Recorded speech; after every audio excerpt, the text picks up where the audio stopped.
Greetings everyone, it's your boy Tbearius and I'm back with a brand new video. Now, as many of you know, over the last couple of years I've been lucky enough to do some world traveling, and specifically have been back and forth to Japan a number of times. And one of the things that always amazes me about Japan when I go there is just how much English you run into in Japan. Now, part of that is due to the fact that Japan is a huge, major international city and does global business. And as we all know, one of the main languages for global business is English. And in addition to that, they study English for several years in school as just a standard course.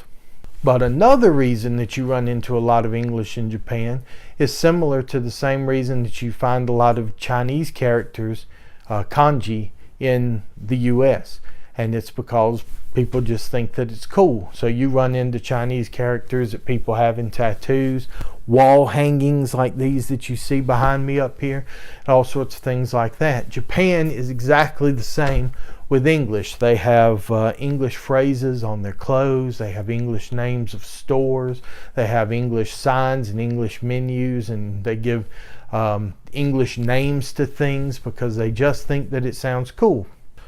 But just like with Chinese characters and Western culture, a lot of the English that you run into in Japan they use because it looks cool, not necessarily understanding what it means. And so you run into some really interesting signage or really interesting English phrases and words as you're traveling around over there. Now, these funny little sayings and mistranslations are nothing new. They've become known as Engrish, and if you go and do a quick internet search, you can find tons of English pictures online of different things that Westerners have found in Asia, taken pictures of and posted there. But having been to Japan a few times myself, I've actually personally collected several pictures of examples of English that I have seen, as well as some that I've actually found here in the US that I'm going to refer to as imported English. So today, here's T-Bear's top 5 English examples that I've actually seen. Number 5.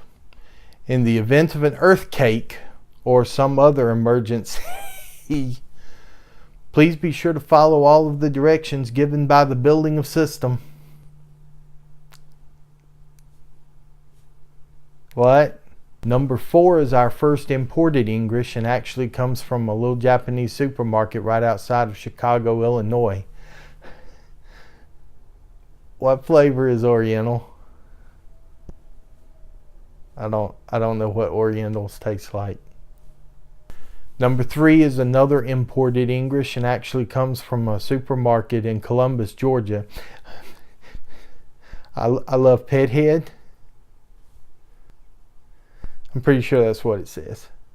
I like too how they made sure that you'd never be able to get away from this particular piece of English by not only branding it on the packaging but actually stitching it onto the mitt itself.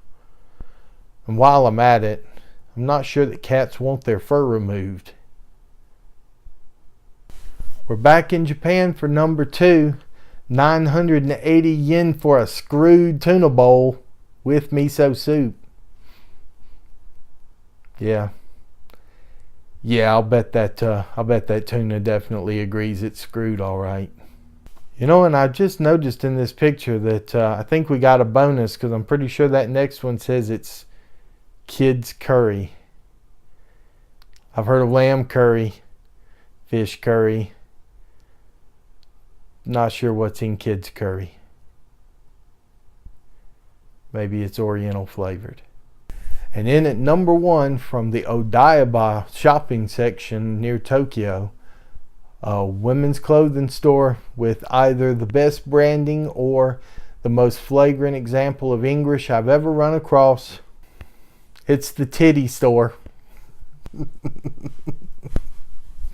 I feel like I'm in the 8th grade, the titty store. If you ever take your significant other to Japan, you might want to be really careful about how you suggest that she goes and checks out the titty store.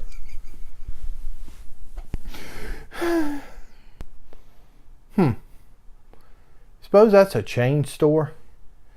I mean, shouldn't there be at least one more somewhere? I'm gonna have to go back to Japan.